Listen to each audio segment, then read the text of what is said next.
नमस्कार। क्या आप ये मानते हैं कि बीते कुछ वर्षों में स्वच्छता को लेकर हम और ज्यादा जागरूक हुए हैं? क्या आप ये मानते हैं कि स्वच्छता को लेकर अब हमारी सोच पूरी तरह से बदल चुकी है? हम और ज्यादा संजीदा हो चुके हैं। प्रधानमंत्री के आह्वान को जिन लोगों ने जन आंदोलन बना दिया, वो जन योद्धा जिन्होंने स्वच्छता के संकल्प को अपने जीवन का लक्ष्य बना दिया, ये हैं हमारे स्वच्छता वॉरियर्स। और मैं हूं जया सिन्हा, जो लेकर आई हूं ये एकदम नई श्रृंखला, ये नया अंक स्वच्छता वॉरियर्स, जिसमें हम आपको देश के कोने कोने से लाएंगे स्वच्छता वॉरियर्स की कहानियां। ये वो जन योद्धा हैं, ये वो स्वच्छता वॉरियर्स हैं जिन्होंने जमीन पर उतरकर स्वच्छ भारत के सपने को और मजबूती प्रदान की। स्वच्छ भारत के अभियान को बेहद मजबूती से हम यहाँ गढ़ रहे हैं। एक बड़ी संख्या में भारतवासियों ने जमीन पर उतरकर इस सपने को पूरा करने में अपना योगदान दिया है। तो कुछ जननायक ऐसे रहे जिन्होंने मीडिया और विभिन्न माध्यमों से स्वच्छता वॉरियर्स से वो जुड़े और इस आंदोलन को आगे बढ़ाया। एक ऐसे ही जननायक हमारे साथ हैं। बहुत बहुत स्वागत है मनोज, हमारा इस कार्यक्रम में जुड़ने के लिए। एक नई श्रृंखला है स्वच्छता वॉरियर्स, इस श्रृंखला की हम शुरुआत कर रहे हैं, जिसमें हम देश भर में जो ऐसे स्वच्छता वॉरियर्स जिन्होंने ज़मीन पर उतरकर स्वच्छ भारत अभियान से वो जुड़े और इस स्वच्छ भारत के सपने को और मजबूती दी है, उनके बारे में हम जिक्र कर रहे हैं। क्या कहना चाहेंगे आप एक ऐसी जगह से आते हैं, आज जिस हिसाब से आपकी शुरुआत हुई, इस मुकाम पर पहुंचने के बाद भी आप आज भी अपने रूट से, अपनी ज़मीन से बहुत ही खूबसूरती से जुड़े हुए हैं। अगर शुरुआती कुछ अनुभव आप साझा करें, क्योंकि हाल के वर्षों में हमने देखा है स्वच्छता को लेकर हमारी सोच ज़रूर बदली है। वो पहले नहीं थी, वो संजीदगी। देखिए, मैं गांव से आता हूँ और एक बदहाली उस हिसाब से तो रही है, जहाँ तक स्वच्छता की बात हो या खुले में शौच की बात हो। मर्द एक ऐसी जाति है जो कि हम लोग जो है देखते थे कि बेशर्मी से कहीं भी खड़ा होकर के या कहीं भी बैठ करके किसी गन्ने के खेत में कहीं भी वो अपने आप से निवृत्त हो जाता था। मैं दुख देखता था या मेरा परिवार ये दुख देखता था गांव की औरतों का, गांव के बच्चों का। ये बहुत ही ज़्यादा जो है आपको अंदर तक चीज़ें कचोटती थी। क्योंकि देखिए, अगर आपके गांव का एक माहौल अजीब होता है। आपके पास अगर है तो आप शर्म से ही मर जाते थे कि आपके पास है और दूसरे के पास नहीं है। ये शहरों की तरह से नहीं होता है, जहाँ पे शहर में किसी के पास बड़ा फ्रिज है तो दूसरा वाला कहता है कि मैं भी कभी ना कभी दूसरा बड़ा फ्रिज ले लूंगा। उसके अंदर में कंपटीशन आता है। वहाँ पे गरीबी, बदहाली, जिसके कारण शौचालय का निर्माण ना होना और पूरे तरीके से उस स्वच्छता जो है उसको हमने अपने जीवन का हिस्सा कभी माना नहीं। तो जिसके कारण एक उस तरह का अनुशासन या परंपरा हम दे नहीं पाए, क्योंकि वो हमारे पूरे प्रायोरिटी में कभी था ही नहीं। हमारे प्रायोरिटी में बाकी हमारा एम्बिशन रहा, हमारा सपना रहा, हमारा बाहर शहर जाना रहा, बाहर पढ़ना रहा, या जैसे मैं अपना समझ लूँ कि मैं रंगमंच करना रहा, अभिनय करना रहा। हम सब अपने अपने सपने में, लेकिन हमारे लिए स्वच्छता कितनी ज़रूरी है वो जिससे मैंने सीखी है, वो मुझसे छोटा भाई है, सरोज वाजपेयी नाम। जी जी जी। मैंने सीखा है अपने रिश्तेदारों से, बगल के रिश्तेदार से सीखा है, मेरे चाचा के परिवार से सीखा। और गांव के में मेरी माँ जिस तरीके से, या फिर गांव की औरतें गाय का या भैंस का उपला लगा करके और पूरे अपने झोपड़ी को भी जो है अच्छे ढंग से रखना, ये चीज़ होती थी। लेकिन जहाँ पे वो कमी होती थी वो थी शौचालय निर्माण। घर में शौचालय बनाना एक बहुत बड़ी बात है और उसके बहुत बड़ी बात, मतलब सेंसिटाइज करना, लोगों को जागरूक करना एक बहुत बड़ा काम था। बाद में तो ये होने लगा कि भाई जब तक आपके घर में शौचालय नहीं होगा, मेरी बेटी आपके घर में ब्याही नहीं जाएगी। तो ये एक मांग उठने लगी अलग अलग परिवारों से, लेकिन बड़े मुहिम के तौर पे ये कभी नहीं हुआ। बिल्कुल। यहाँ पर मैं जिक्र करना चाहूँगी रिंकू कुमारी का। बिहार से ये जुड़ी हुई हैं, प्रधानमंत्री ने मन की बात में इनका जिक्र किया है। और ये रिंकू कुमारी का क्या काम था, ये सुबह 4 बजे उठ जाती थी और पहुंच जाती थी कि कौन कौन बाहर खुले में शौच कर रहा है, और उनको पकड़ती थी, उनको जागरूक करती थी और उनको समझाती थी कि ना करें। और घर में शौचालय बनाने के लिए इन्होंने लोगों को बहुत मनाया, उन्हें जागरूक किया। 2000 से ज़्यादा ये बना चुकी हैं। आपको लगता है कि ये एक बहुत बड़ा काम था, क्योंकि लोग यहाँ पर मानने को ही तैयार नहीं थे कि घर में शौचालय होना चाहिए? देखिए, अब मैं आपको सच में बताऊं, हम लोग अभिनेता लोग हैं या आप शहर की हैं, बिल्कुल, ठीक है, हमारे करने से ज़्यादा कुछ होता नहीं है जब तक ज़मीन पर बिल्कुल रिंकू कुमारी जैसी या और भी हज़ारों महिलाएं और पुरुष पूरे तरीके से अगर ना लगे होते तो हम इस स्थिति में नहीं पहुंचते। हम लोग एक तरीके से, जैसे आप मुझे यहाँ पे लेके आ रही हैं ताकि मैं बात कर पाऊँ, जो हमारे जो प्रशंसक है हमारी बात को सुने और शायद वो इसका पालन करें। लेकिन समाज सही मायने में बदलता है जो ज़मीन पे जो लोग हैं, जागरूक लोग हैं, वही चीज़ों को बदलते हैं समाज के लिए और देश के लिए। ये 100% बात है। बिल्कुल, तो बदलाव हो रहा है। ये तस्वीर और रिंकू कुमारी जैसे लोगों की कहानियां इस बात का प्रमाण है। तो आइए आपकी मुलाकात कराते हैं रिंकू कुमारी से।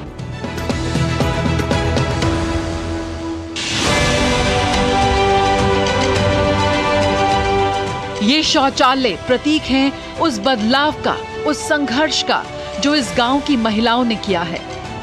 इज्जत घर के लिए एक लंबी लड़ाई नालंदा की इन महिलाओं ने लड़ी, तब जाकर इन शौचालयों का निर्माण हो सका।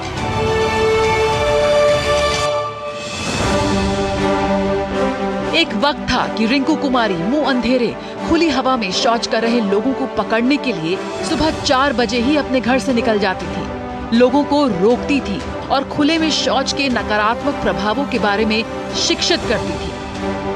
एक समय था जब महिलाएं शौच के लिए दिन निकलने और ढलने का इंतजार करती थीं और घर के भीतर घुटने को मजबूर थीं। इस पीड़ा को बिहार के नालंदा जिले की रहने वाली रिंकू कुमारी ने भी झेला और दृढ़ निश्चय कर अपने गांव व आसपास के क्षेत्रों को खुले में शौच से मुक्त करने का बीड़ा उठाया। उन्होंने लक्ष्य निर्धारित कर एक समय में एक पंचायत की जिम्मेदारी संभाली और लोगों को घर में ही शौचालय बनाने के लिए प्रेरित किया। उन पर इस अभियान से जुड़ने का जुनून सवार था और इसके लिए उन्होंने किसी भी बाधा को रुकावट नहीं बनने दिया। करीब 1 साल तक उन्होंने कड़ी मेहनत की, घर घर जाकर लोगों को जागरूक किया और उन्हें खुले में शौच के नुकसान के बारे में बताया। मिशन की शुरुआत में उन्हें गंभीरता से नहीं लिया गया, लेकिन उन्होंने लोगों को तब तक शिक्षित करना जारी रखा जब तक कि उनके गांव के पुरुषों और महिलाओं ने शौचालय के महत्व को नहीं समझा और इस तरह उनके गांव को ODF बनाने की यात्रा शुरू हुई। चुनौती मेरे लिए सबसे बड़ी ये आती थी कि कैसे मैं घर से निकल के बाहर में काम करूं। तो स्टार्टिंग में तो थोड़ा सा घर से विरोध हुआ कि नहीं, काम नहीं करना है, तुमको क्या दिक्कत है, घर में रहो। लेकिन जब देखे कि नहीं, इसका काम करने का जुनून जो है हम नहीं रोक पाएंगे, तो फिर घर वालों का भी सहयोग मिला। रिंकू कुमारी स्कूलों में भी गई और अन्य सार्वजनिक कार्यक्रमों का भी आयोजन किया। लोगों को समझाया कि शौचालय का उपयोग कैसे करें। धीरे धीरे गांव की स्थिति के साथ साथ इसके निवासियों के व्यवहार में भी बदलाव आने लगा। रिंकू के प्रयासों की सराहना सिर्फ स्थानीय स्तर पर ही नहीं हुई, बल्कि उनकी निष्ठा को स्वयं प्रधानमंत्री नरेंद्र मोदी ने सराहा। उनके उल्लेखनीय प्रयासों के कारण रिंकू कुमारी को 2018 में स्वच्छाग्रही पुरस्कार मिला। ये बहुत बड़ी मेरे लिए उपलब्धि थी, क्योंकि हम ज़्यादा कुछ तो अपने लाइफ में नहीं कर पाए, लेकिन हमारे महात्मा गांधी जी का जो सपना था उनको साकार करने के लिए हमारे प्रधानमंत्री नरेंद्र मोदी द्वारा जो अभियान चलाया गया, उसमें थोड़ा सा मेरे द्वारा भी सहयोग हुआ और अपार खुशी हमें होती है कि इतना बड़ा मेरे लिए सम्मान मिला और हमारे गांव के लोग, मेरे परिवार के लोग, सब लोग बहुत खुश हुए। विभिन्न माध्यमों से रिंकू आज भी स्वच्छता ही संकल्प का संदेश दे रही हैं। वो घर में चूड़ियां बनाती हैं और इन चूड़ियों के माध्यम से भी वो सभी को इस जन आंदोलन से जोड़ती हैं। रिंकू कुमारी है स्वच्छता वॉरियर।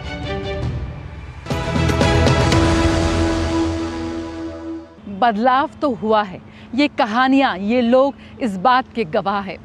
स्वच्छता वॉरियर्स का ये सफर जारी रहेगा। रुकते हैं एक छोटे से ब्रेक के लिए, जल्द हाजिर होते हैं।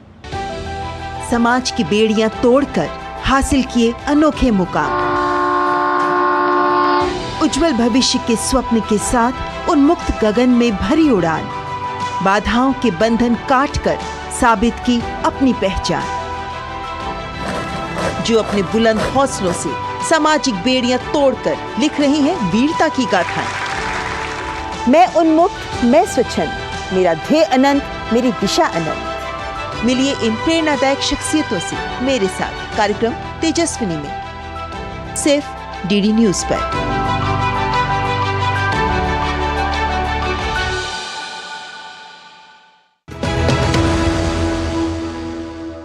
इस कड़ी में क्या कुछ आपके अनुभव रहे हैं? आप देखते हैं कि जो स्वच्छ भारत अभियान चल रहा है प्रधानमंत्री के आह्वान के बाद, क्या कुछ आपको ज़मीनी स्तर पर यहाँ पर बदलाव नज़र आते हैं? नहीं, जैसे हम लोग मुंबई शहर के आसपास भी जाते हैं, दिल्ली शहर में अभी हैं, यहाँ के आसपास जाते हैं, या जहाँ भी शूटिंग करने हम बाहर जा रहे होते हैं वहाँ देखते हैं। तो चीज़ें बहुत कुछ उस मामले में शौचालय को लेकर बदली हैं, और मुझे लगता है कि इस पर जो है ज़मीनी स्तर पे और भी काम होने की आवश्यकता है। हमारे आसपास गांव में जो हम लोग देखते थे, भाई अगर रात को जो है महिलाएं शौच करने के लिए सड़क किनारे बैठी हैं, और जैसे ही कोई गाड़ी आ रही है अचानक से सारी औरतें पल्लू ओढ़े हुए, पर्दा डाले हुए वहाँ पे खड़ी हो जाती थी। कितनी किस दर्द से और किस शर्म से वो गुजरती होंगी, इसका अंदाज़ा लगा पाना बड़ा मुश्किल है किसी दूसरे के लिए जिसके पास वो सब कुछ है। और स्वच्छता का मतलब सिर्फ शौच भी नहीं है जी। स्वच्छता का मतलब ये है कि मैं जहाँ रहता हूँ वहाँ पे आसपास में मैं ये सुनिश्चित करूं कि सफाई रहे।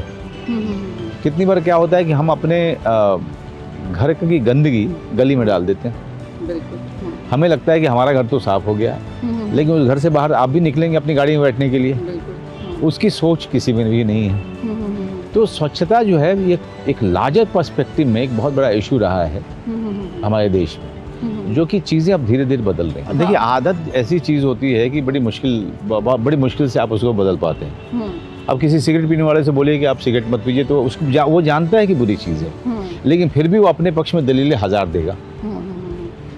तो ये शौच बाहर करने की एक आदत सी जो हो गई है, और उसके पक्ष में आप दलील भी देते रहे हों अपने समाज में, तो उसको छोड़ करके कुछ दूसरी सोच के साथ जाने में समय लगता है। लेकिन कम से कम अगर कोई ज़मीनी स्तर पे काम हो रहा है तो धीरे धीरे लोग आ जाते हैं। ऐसे ही होता है, समाज धीरे धीरे ही बदलता है, अचानक से तो कुछ भी नहीं बदलता है। अचानक से तो ना आप बदली ना मैं बदला। हमें भी जो है धीरे धीरे हमने अपने अंदर में बाहर की चीज़ों, अच्छी चीज़ों को हमने जब लिया, अपने अंदर में बदलाव किया। लेकिन आपको लगता है कि जैसे अब बहुत शुरुआत से ही हमें बच्चों से अगर शुरुआत कर लें, उनको भी सिखाने की ज़रूरत है। स्कूल जा रहे हैं बच्चे, ड्रॉप आउट्स हो रहे हैं। कितनी बड़ी इसको लेकर समस्या थी कि छोटी बच्चियां ड्रॉप आउट्स हो जाती थी स्कूल से, या फिर पानी की समस्या है। इसको लेकर आपको अपने इलाके में या अपने शहर में कितना बदलाव आप देखते हैं? नहीं, हाँ। देखिए, वो बदलाव ज़रूर हुआ है, लेकिन मैं ये कह रहा हूँ कि ज़मीनी स्तर पर और होने की ज़रूरत है, थोड़ा सा और अग्रेसिव होने की ज़रूरत है। रिंकू कुमारी का नाम आपने लिया, उनके जैसे बहुत सारे कार्यकर्ता लगे हुए हैं, लेकिन एक व्यक्तिगत तौर पे बाकी लोगों को जिनको वो समझाने में लगे हुए हैं, वो कार्यकर्ता, वो लोग समझें, बुजुर्ग समझें, सीनियर समझें, शिक्षक समझें। ये बहुत ज़रूरी है, क्योंकि बच्चे जो बड़े हो रहे हैं, और समय तो यूँ निकल जाता है बड़े, है ना। और जब ये बच्चे 18-20 साल के होते हैं और स्वच्छता उनके जीवन के अनुशासन के रूप में हो जाता है, तो एक बच्चा जो है कम से कम 15 बच्चों को सिखाता है। वो अपने पूरे समाज पे असर डालता है। तो अगर एक क्लास में 20 बच्चे हैं, तो समझिए 20 बच्चों को आपने जो है इसमें ये अनुशासन डाल दिया उनके अंदर। मेरा भाई सरोज, उसने मेरे ऊपर डाला कि अपना साफ़ कीजिए, अपना घर साफ़ कीजिए, सैटरडे संडे को डस्टिंग कीजिए, अपना शौचालय खुद साफ़ करने में कोई शर्म नहीं होनी चाहिए। उसके लिए आपको किसी की ज़रूरत नहीं है। ये आपको दिमाग में ये बात लेके आना, ये सारी चीज़ें इसी से जुड़ी हुई हैं। बिल्कुल। तो सबसे ज़्यादा ज़रूरी है कि आप किस तरह से आम जनता को, उन लोगों को जो अभी भी अपनी आदत बदलने को तैयार नहीं है, उन्हें समझाते हैं। सिमडेगा के मॉरिस जड़िया एक ऐसे ही शख्स हैं जिन्होंने ज़मीनी स्तर पर अपने गाँव को एक नई पहचान दी है। स्वच्छ भारत मिशन को लेकर जो उनका काम है वो काफ़ी उल्लेखनीय है। प्रधानमंत्री भी उन्हें सम्मानित कर चुके हैं। आइए देखते हैं उनकी कहानी।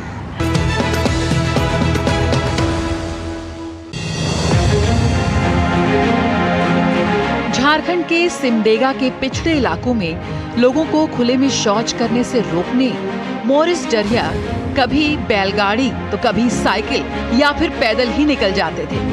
मोरिस जारिया ने यूं ही पैदल सफर कर सिमडेगा के दूर दराज के इलाकों में स्वच्छता का जन आंदोलन खड़ा कर दिया।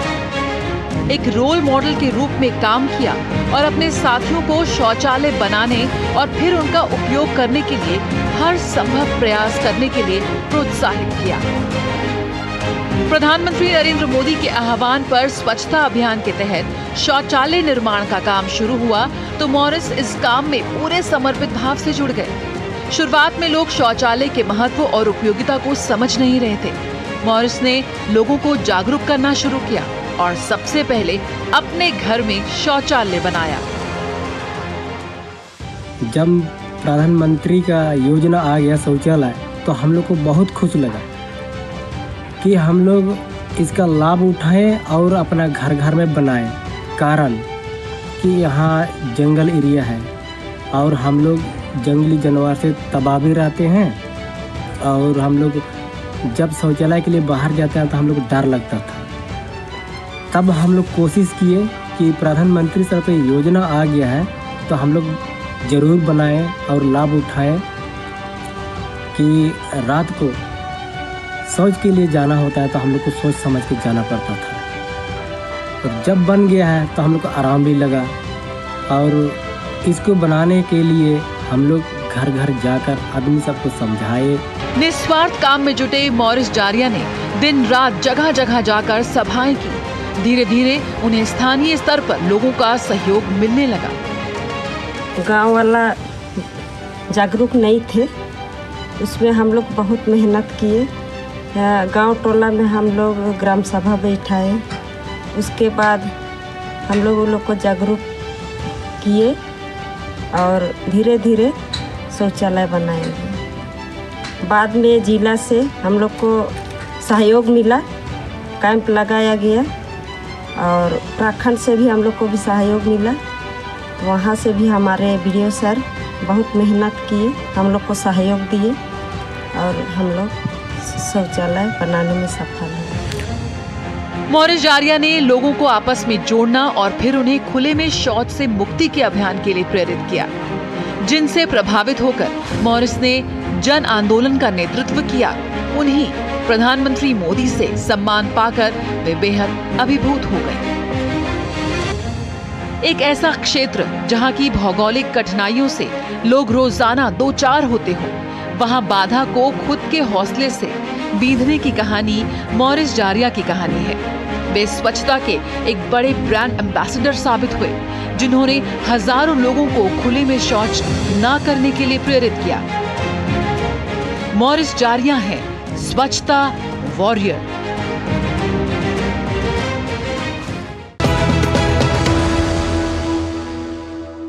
बिल्कुल मनोज, जैसा कि काफ़ी मशहूर एक लाइन हो गई है, एक बंदा ही काफ़ी है। किस तरह से आप देखते हैं कि जब इस अभियान की हम बात करते हैं तो कैसे भारतवासी के रूप में हर एक शख्स अपना योगदान दे सकता है। आप जननायक हैं, लोगों से जुड़े हुए हैं, लोग आपकी बात सुनेंगे। किस तरह से आपके मैं सिर्फ कहूँगा कि आप अपने आप को बदलिए। जब आप अपने आप को बदलते हैं, अपने घर को बदलते हैं, तो आप अपनी गली को भी मत भूलिए, क्योंकि आपका घर साफ हो गया तो गली में कुछ कचरा फेंके उसको भी बदलना पड़ेगा। और जिस पड़ोस में आप रहते हैं उस पड़ोस को बदलने की जिम्मेदारी उस पड़ोस के हर किसी की है। स्वच्छता का अभियान किसी राजनीतिक पार्टी से नहीं जुड़ा है, बिल्कुल किसी खास सरकार से नहीं जुड़ा है। ये हमारे जीवन का अनुशासन है, लेकिन दुर्भाग्य है कि हम कोई और हमको समझा रहा है। जिस तरह से आपने कहा छोटी छोटी चीजें बदलाव हमें लानी है, छोटी सी चीजें बदलनी है। प्लास्टिक का यहाँ पे जिक्र करेंगे चलते चलते। नहीं तो मैं तो कहूँगा कि प्लास्टिक का निर्माण ही बंद होना चाहिए। मैं तो आगे जाके कहूँगा आप कंज्यूमर के ऊपर जाइए नहीं। बिल्कुल। मैं तो सरकार से ये मैं निवेदन करूँगा हाथ जोड़ के कि प्लास्टिक को कम्प्लीटली बंद कर दिया जाए। और उसका उपाय जब आप बंद कर देंगे तो उपाय लोग ढूंढ ही लेते हैं। मानव जाति तो अपना आविष्कार कर ही लेती है मजबूरी में, है कि नहीं? प्लास्टिक भी तो कहीं ना कहीं शुरुआत हुई। उसको अगर बंद करेंगे तभी जा कर के लोगों को मजबूर कीजिए ताकि वो अपने दूसरे ऑप्शन की तरफ देखना शुरू करें। सिंगल यूज़ प्लास्टिक का यहाँ पे जिक्र किया मनोज बाजपेयी ने कि किस तरह से हम प्लास्टिक को अपने जीवन से दूर कर सकते हैं। आपको लिए चलते हैं पुरी, जहाँ पर राहुल महाराणा हर रोज़ सुबह उठते हैं और जो धार्मिक नगरी है पुरी, हम जानते ही हैं कि विश्व प्रसिद्ध धार्मिक नगरी है, वहाँ पे जिस तरह से जो प्लास्टिक गार्बेज है, प्लास्टिक का कचरा है, उसे सफाई करने की मुहिम में वो जुटे हुए हैं। आइए देखते हैं उनकी कहानी। एक और स्वच्छाग्रही हैं ओडिशा में पुरी के राहुल महाराणा। राहुल हर रविवार को सुबह सुबह पुरी में तीर्थ स्थलों के पास जाते हैं और वहाँ प्लास्टिक कचरा साफ करते हैं। वो अब तक सैकड़ों किलो प्लास्टिक कचरा और गंदगी साफ कर चुके हैं। प्रधानमंत्री जिक्र कर रहे हैं राहुल महाराणा का, जो देवी मोहाना के वेस्ट गार्ड के नाम से भी मशहूर हैं। हर रविवार की सुबह खुर्दा के राहुल महाराणा पुरी जिले के अस्तरांगा के पास देवी मोहाने की अकेले ही यात्रा पर निकलते हैं। लेकिन यात्रा मनोरंजन के लिए नहीं है, बल्कि अपनी पीठ पर एक बोरी के साथ वे समुद्र तट पर फैले कूड़े के कचरे के हर टुकड़े को इकट्ठा करते हैं। प्रदूषण के कारण देवी मोहाना में मैंग्रोव के पेड़ों की संख्या लगातार कम हो रही है और इससे विचलित होकर भुवनेश्वर में एक निजी कंपनी के सुरक्षा गार्ड राहुल ने मोहाना को कचरे से मुक्त करने और मैंग्रोव के पेड़ों को बचाने के लिए ये सफाई अभियान शुरू किया। ये सब तब शुरू हुआ जब राहुल अपने दोस्तों के साथ अस्तरांगा का दौरा किया और मोहाना को कचरे से अटा हुआ देखा। मोटी मिट्टी की कई परतों में कचरे के भंडार दिखे और उन्होंने उसे साफ करने का फैसला किया। वे प्लास्टिक, कपड़े और अन्य ठोस कचरे को हटाते हैं जो लगातार मोहाना में भारी मात्रा में जमा हो रहा है।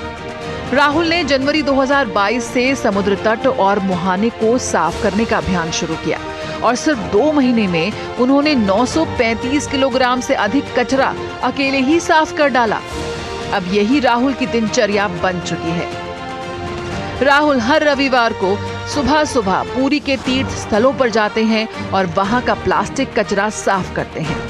वे अब तक सैकड़ों किलो प्लास्टिक कचरा और गंदगी साफ कर चुके हैं। शुरुआत में राहुल को विरोध का सामना करना पड़ा, लेकिन राहुल की मेहनत ने और मन की बात में राहुल के जिक्र ने लोगों के रवैये को बदल दिया।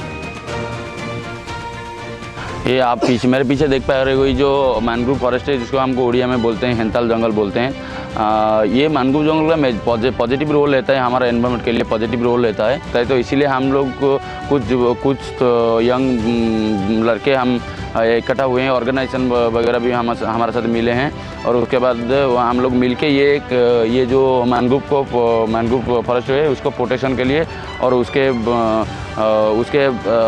जो रूट होता है उसको साफ सफाई रखने के लिए काम करते हैं। हमारे जो मैंग्रोव ओडिशा मैंग्रोव क्लीनअप जो इनिशिएटिव हमने शुरू किया है, तो उसका अगला कार्यक्रम ये रहेगा कि हम लोग ये जो फिशरी कम्युनिटी वाले हैं जो डालते रहते हैं, वो जो नदी में डालते रहते हैं कि कचरा, वहाँ पे हम अवेयरनेस प्रोग्राम वगैरह करने वाले हैं। जब भी मैं मन की बात में आया तो हमारे गांव लोग जब मेरे को देखे कि ये स्वच्छता के अभियान के अंतर्गत ये काम कर रहा है, तो मेरे गांव वाले भी एकजुट होके मेरे को भी बुला के वो काम करे। 1-2 बार भी हमारा गांव का सारा कचरा सफाई किया हुआ है और 2-3 बार भी मेरे को भी अभी बुला के काम किए हुए हैं। समुद्र किनारे पर रहने वाले लोगों द्वारा क्षेत्र में मैंग्रोव के पारिस्थितिकी तंत्र के लिए गंभीर समस्या पैदा कर रहा था। उड़ीसा का मैंग्रोव कवर 5 जिलों केंद्रपाड़ा, बालासोर, भद्रक, जगत सिंहपुर और पुरी में फैला हुआ है, जो लगातार प्रभावित हो रहा है। राहुल लोगों को मैंग्रोव के संरक्षण के बारे में भी जागरूक कर रहे हैं। हम लोग हर रविवार को आते हैं क्लीनअप करने के लिए, मैंग्रोव क्लीनअप करने के लिए आते हैं। तो आज भी आए थे। यहाँ एक साइड है मैंग्रोव का, तो यहाँ जितने कूड़ा कचरा पड़ा है, यहाँ पर तकरीबन 6 मास लग जाएगा।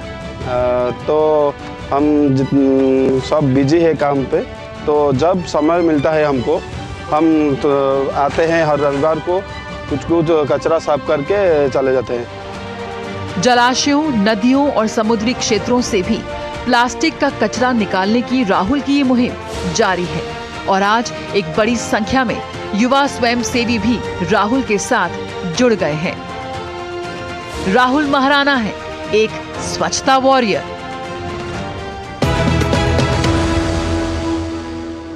सरकार प्रशासन अपना काम कर रहा है, लेकिन यहाँ पर जिम्मेदारी हमारी भी बनती है कि हम भी स्वच्छता वॉरियर बने।